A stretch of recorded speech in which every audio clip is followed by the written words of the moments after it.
नमस्कार। हमारी ये जो दुनिया है ना, ये रोजमर्रा की ऐसी दिलचस्प घटनाओं से भरी हुई है जिनके पीछे का विज्ञान किसी जादू से कम नहीं लगता।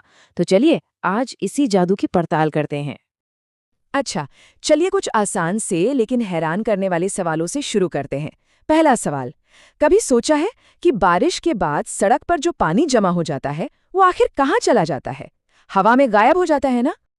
और दूसरा सवाल ये है कि जब हम चाय में चीनी डालते हैं तो वो पूरी तरह से घुलकर एकदम गायब हो जाती है। कहाँ छिप जाती है वो? और आखिरी सवाल, गर्मा गर्म समोसे या पकोड़ों की खुशबू तो दूर से ही आ जाती है, लेकिन ठंडे खाने को सूंघने के लिए उसके बिल्कुल पास जाना पड़ता है। ऐसा क्यों होता है भला? पता है, इन सभी पहेलियों का जवाब सिर्फ एक शब्द में छिपा है, पदार्थ। जी हाँ, मैटर। तो चलिए अब इसमें थोड़ा और गहराई से उतरते हैं और देखते हैं कि ये आखिर है क्या। देखिए, विज्ञान कहता है कि इस दुनिया की हर चीज, चाहे वो हवा हो, हमारा खाना हो या पानी की एक छोटी सी बूंद, सब कुछ पदार्थ यानी मैटर से बना है। सीधी सी बात है, हर वो चीज जिसका अपना वजन यानी मास होता है और जो जगह घेरती है वो पदार्थ है। अच्छा, अब जब हम पदार्थ को समझ गए हैं तो चलिए थोड़ा और जूम इन करते हैं और इसके सबसे बुनियादी बिल्डिंग ब्लॉक्स यानी कि इसके छोटे छोटे कणों के राज जानते हैं। यहाँ एक बड़ी दिलचस्प बात है। जब हम पानी के ग्लास में नमक घोलते हैं तो पानी का लेवल ऊपर नहीं उठता। जानते हैं क्यों? क्योंकि पदार्थ कोई ठोस चीज नहीं है, बल्कि ये नन्हे नन्हे कणों से बना है। और इन कणों के बीच में ना खाली जगह होती है। नमक के कण बस उन्हीं खाली जगहों में जाकर समा जाते हैं। और ये कण कितने छोटे होते हैं, इसका अंदाजा लगाना भी मुश्किल है। सोचिए, पोटेशियम परमैंगनेट के बस कुछ दाने 1000 लीटर पानी को रंगीन कर सकते हैं। इसका मतलब ये हुआ कि उस एक छोटे से दाने में लाखों करोड़ों कण होते हैं, जो बार बार बढ़ते रहते हैं और फैलते रहते हैं। तो सबसे जरूरी बात जो हमें याद रखनी है वो ये है कि पदार्थ के कण बहुत बहुत बहुत छोटे होते हैं, इतने छोटे कि हम सोच भी नहीं सकते। और एक और मजेदार बात, ये छोटे कण कभी भी एक जगह टिक कर नहीं बैठते हैं। वो हमेशा हिलते डुलते रहते हैं, एक तरह से नाचते रहते हैं।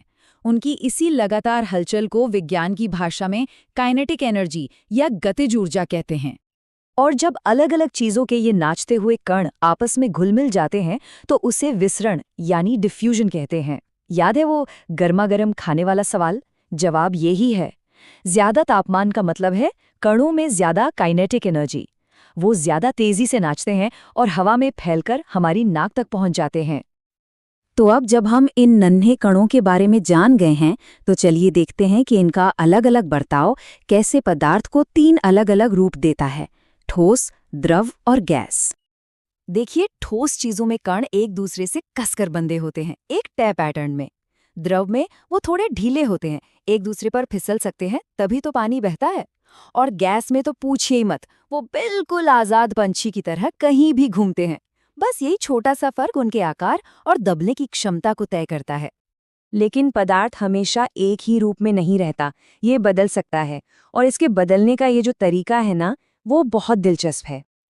अच्छा, कभी ये सोचा है कि जब बर्फ पिघल रही होती है तो हम उसे लगातार गर्मी देते रहते हैं, फिर भी थर्मामीटर 0 डिग्री सेल्सियस पर ही क्यों अटका रहता है? वो सारी गर्मी आखिर जा कहाँ रही होती है? इसका जवाब है गुप्त ऊष्मा यानी लेटेंट हीट।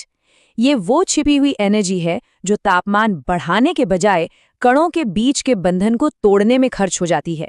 इसीलिए 0 डिग्री पर पानी के कणों में 0 डिग्री पर बर्फ के कणों से कहीं ज्यादा एनर्जी होती है।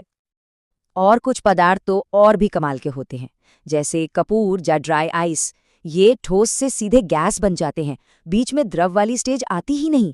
इस जादुई प्रक्रिया को ऊर्ध्वपातन या सब्लिमेशन कहते हैं। चलिए अब इस सारे विज्ञान को अपने रोजमर्रा के अनुभवों से जोड़ते हैं, खासकर इस बात से कि चीजें ठंडी कैसे हो जाती हैं। एक और सवाल जो हम सबने महसूस किया है, गर्मियों में सूती कपड़े पहनने में इतना आराम और ठंडक क्यों मिलती है? इसके पीछे भी एक विज्ञान है। इसका जवाब है वाष्पीकरण यानी इवेपोरेशन। ये वो प्रक्रिया है जिसमें पानी बिना उबले ही भाप बन जाता है।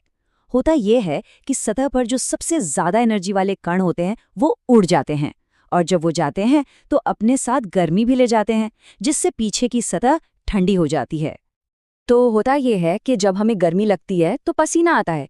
सूती कपड़ा उस पसीने को सोख लेता है और उसे एक बड़ी सतह पर फैला देता है।